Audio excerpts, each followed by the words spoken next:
BJP media நேயர்கள் அனைவருக்கும் வணக்கம். நான் சேகர்.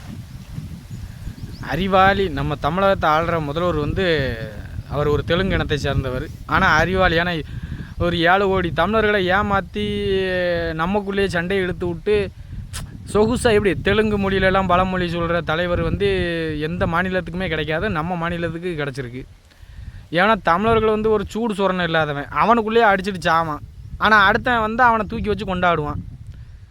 எப்படி ஒரு குடும்பத்துக்குள்ளே அண்ணன் தம்பி விட்டு கொடுத்து போனால் நல்லா வாழலாமோ, அதே மாதிரி தான் நம்ம தமிழர்களும். ஒரு ஜாதிக்குள்ளே ஒரு ஜாதிக்காரன் விட்டு கொடுத்து போனால் எல்லோரும் நல்லா இருக்கலாம். ஆனால் நம்ம தமிழர்கள் அதை செய்ய மாட்டோம். அது நம்ம ரத்தத்திலேயே உள்ளது. அதான் ஒரு தெலுங்கரை கூட்டு நம்ம ஆட்சி பண்ண வச்சுக்கிட்டு இருக்கிறோம். ஆனால் அவர் எவ்வளோ தெளிவாக கரெக்டாக காய் நடத்துதான்னு பாருங்கள். தமிழகத்தில் சட்டம் ஒழுங்கு சந்தி சிரிக்குது. பெண்களுக்கு பாதுகாப்பே கிடையாது, மாணவர்களுக்கு பாதுகாப்பு கிடையாது, மாணவர்களை போதைப் பொருளுக்கு அடிமையாக்கிக்கிட்டே இருக்கிறாங்க. இதெல்லாம் இவர் கண்ணுக்கு தெரியலை. இங்கேருந்து மணிப்பூருக்கு போயிட்டார். மணிப்பூருக்கு உன் வீட்டிலே நாரி போய் கிடக்குது நாரி, அதை சுத்தம் பண்ண உனக்கு துப்பு இல்லை. இதை விட்டுட்டு நீயும் மு.க. ஸ்டாலின் அவர்களும் உங்கள் சகோதரி கனிமொழி அவர்களும் மணிப்பூருக்கு போய் பிடுங்க போயிட்டே.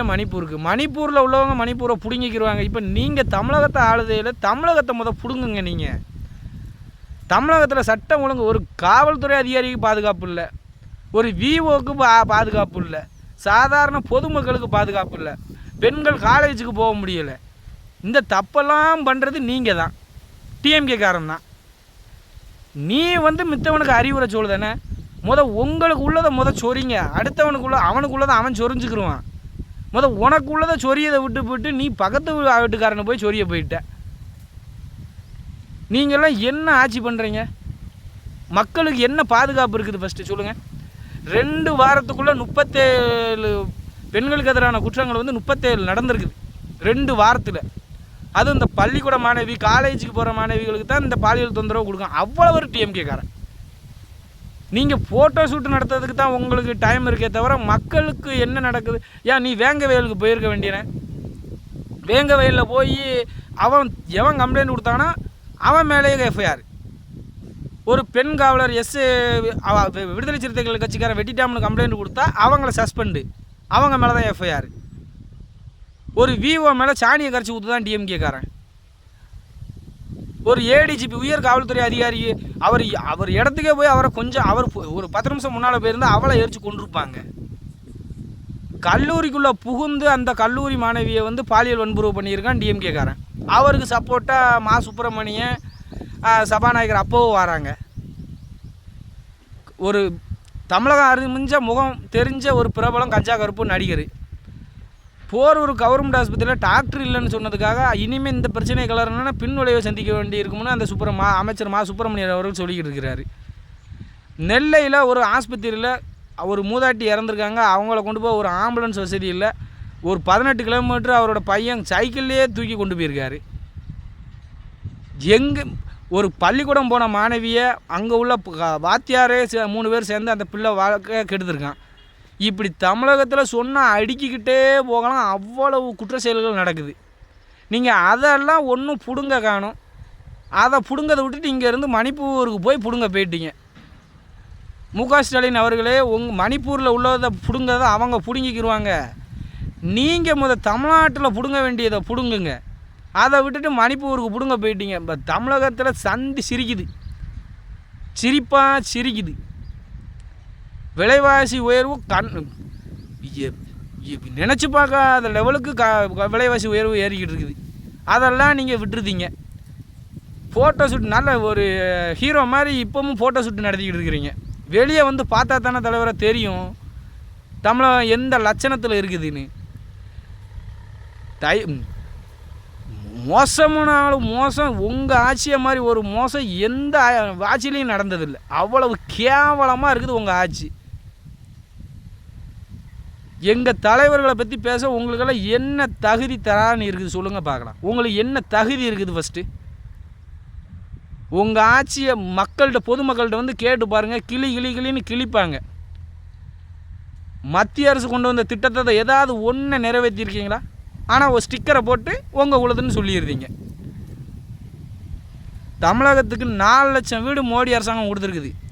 அதில் ஒரு வீடாவது தமிழகத்துக்கு நீங்கள் கொடுத்துருப்பீங்களா? தமிழர்களே கொஞ்சம் நல்லா சிந்திச்சு பாருங்கள். எந்த பஞ்சாயத்துலையாவது இவங்க நடத்துகிற அந்த 4 வருஷம் ஆட்சியில் ஒரு காலனி வீடு, ஃபஸ்ட்டு அம்மா வீடுன்னு ஒன்று வந்துச்சு, அப்புறம் கலைஞர் வீடுன்னு ஒன்று வச்சுருந்தாங்க. அந்த அந்த திட்டத்தெல்லாம் இந்த 2021 இப்போ 2025 ஆயிடுச்சு. ஒரு பஞ்சாயத்து கூட ஒரு காலனி வீடு கூட அலாட் பண்ணலை. சரி, நீங்கள் தான் அலாட் பண்ணலை. மோடி அரசாங்கம் கொடுக்குற வீடாவது நீங்கள் கொடுக்கலாம்ல? ஏன் நீங்கள் கொடுத்தா மோடிக்கு பேர் வந்துடும், பாரதிய ஜனதா கட்சி வளர்ந்துடும். இந்த எந்த பத்திரிகையாளரனை பாரு இதெல்லாம் விட்டுருதான். ஒரே பாரதிய ஜனதா கட்சி. நீ தூங்கும் போது கூட பாரதிய ஜனதா கட்சி தான். ஏடிஎம்கே ஆட்சியில் அவனுங்க போய் சண்டை போட்டு அவங்க பிரியறதுக்கு பாரதிய ஜனதா கட்சி என்ன பண்ணும்? எங்கள் தலைவர்கள் என்ன பண்ணுவாங்க? உடனே பாரதிய ஜனதா கட்சி தான் பின்னால் இருந்து தூண்டி விடுது.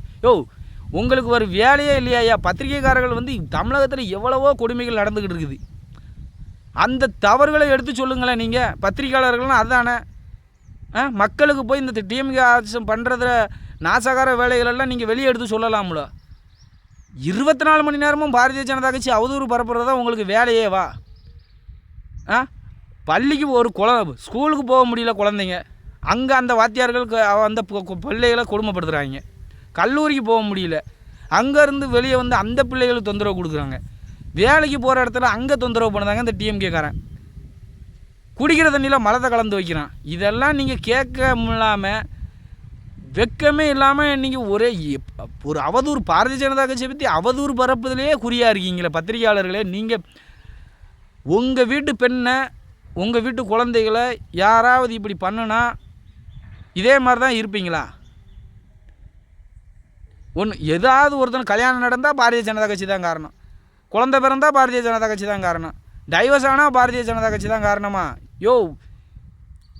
ஏடிஎம்கேக்காரன் அவங்களுக்குள்ளே சண்டை போட்டு கிடக்காமியா, அதுக்கும் பாரதிய ஜனதா கட்சிக்கு என்னையா சம்மந்தம்? மக்கள்கிட்ட போய் இப்படி ஒரு அவதூறை பரப்பி விடுறீங்க. பின்னால் இருந்து பாரதிய ஜனதா ஏக்குது, பின்னால் இருந்து பாரதிய ஜனதா தான் தூக்குது. என்னையா நீங்கள் மக்களுக்கு என்ன? மக்கள் எவ்வளோ திண்டாட்டமாக இருக்கிறாங்க, விலைவாசி எல்லாம் உயர்ந்துக்கிட்டு இருக்குது, பாதுகாப்பு இல்லாமல் நடந்துக்கிட்டு இருக்குது, கொலை கொள்ளை கற்பழிப்பு போதைப்பொருள் கலாச்சாரம் அசால்ட்டாக தமிழகத்தில் நடக்குது. அதெல்லாம் விட்டுட்டு நீங்கள் 24 மணி நேரமும் பாரதிய ஜனதா கட்சியை தான் அவதூறு பரப்பிக்கிட்டே இருக்கீங்க. இது ஒரு நல்ல பத்திரிகையாளர்களுக்கு அழகா? எந்த பத்திரிகையாளர்களாவது தைரியமாக இந்த டிஎம்கே பண்ணுற அவங்க ஆட்சியில் நடக்கிற கொடுமையை எடுத்து சொல்லியிருக்கீங்களா மக்களுக்கு? நானும் யூடியூப்பை பார்க்குறேன், யூடியூப்பில் பேசுகிறேன், அத்தனை பேரும் டிஎம்கேக்கு செம்பு தான் அடிச்சுக்கிட்டு இருக்கிறேன். இந்த விகடன் பத்திரிகையெல்லாம் நீங்கள் வந்து ஒரு விபச்சாரம்னு நினைக்கிறேன். விபச்சாரம் தான் நடத்திக்கிட்டு இருக்கிறீங்க. பத்திரிகை வந்து நேர்மையான பத்திரிகை கிடையாது, நீங்கள் ஒரு விபச்சாரம் தான். நான் வெளிப்படையாக சொல்கிறேன், விபச்சாரம் தான். அமெரிக்காவில் எங்கள் தலைவரை, எந்த நாட்டு தலைவர்களுக்கும் இல்லாத ஒரு மரியாதையை அமெரிக்கா அதிபர் எங்கள் தலைவருக்கு கொடுக்குறாங்க. நீ அப்படி ஒரு விளங்க மாட்ட மாதிரி கார்ட்டூனை போட்டு வச்சுருக்கிற.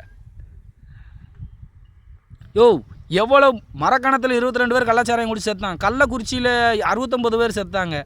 இப்போ கள்ளச்சாராயம் மயிலாடுதுறையில் கள்ளச்சாராயம் காய்ச்சி விற்கிறாங்கன்னு சொல்லி 2 படிச்சுக்கிட்டு இருக்கிற இன்ஜினியரிங் மாணவர்களை வெட்டி கொண்டுட்டான் டிஎம்கேக்காரன். இதெல்லாம் பத்திரிகைக்காரங்களுக்கு கண்ணுக்கே தெரியாதா? இது இங்கே நல்லாட்சியாக நடக்குது? தமிழ்நாட்டில் தேனாவும் பாலாறுமா ஓடிக்கிட்டு இருக்குது.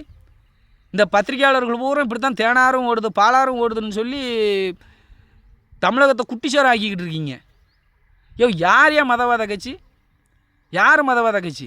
டிஎம்கே மதவாத கட்சியா, பாரதிய ஜனதா கட்சி மதவாத கட்சியா? டிஎம்கே தான் மத கலவரத்தை தூண்டி விடுறதும் டிஎம்கே தான், சாதி கலவரத்தை தூண்டி விடுறதும் தூண்டி விடுறதும் டிஎம்கேக்காரன் தான். பாரதிய ஜனதா கட்சி அனைத்து மக்களையும் அரவணைச்சு, யார் மேலே தப்பு இருக்கோ அவங்க தப்பு பண்ணுறவங்க மேலே இனிமேல் நீ இந்த மாதிரி தப்பு பண்ணக்கூடாதுன்னு அவங்க மேலே கடுமையான நடவடிக்கை எடுத்துக்கிட்டு வருது. தயவு செஞ்சு தமிழர்களே கொஞ்சம் நல்லா சிந்திச்சு பார்த்து, நல்லா சிந்திச்சு பாருங்கள். தமிழகத்தில் அன்றாடம், தமிழகத்தில் டெய்லி பெண்களுக்கு எதிரான குற்றங்களும் போதைப்பொருள் கலாச்சாரமும் கொலை கொள்ளை பயங்கரமாக நடந்துக்கிட்டு இருக்குது. தயவு செஞ்சு இந்த போலி பத்திரிகையாளர்கள் பரப்புகிற பொய் பரப்புரையை நம்ப வேண்டாம். பாரதிய ஜனதா கட்சி மட்டும்தான் தமிழகத்துக்கான ஒரு ஆட்சிக்கு வந்தால் மட்டும்தான், பாரதிய ஜனதா கட்சி ஆட்சிக்கு வந்தால் மட்டும்தான் தமிழகத்துக்கு விடிவு காலம் பிறக்கும். தயவு செஞ்சு வருகிற 2026 சட்டமன்ற தேர்தலில் அனைத்து தமிழர்களும் பாரதிய ஜனதா கட்சிக்கு ஆதரவு அளிக்கணும்னு பணிவோடு கேட்டுக்கொள்கிறேன். நன்றி, வணக்கம். பாரத் மாதா கி ஜெய்.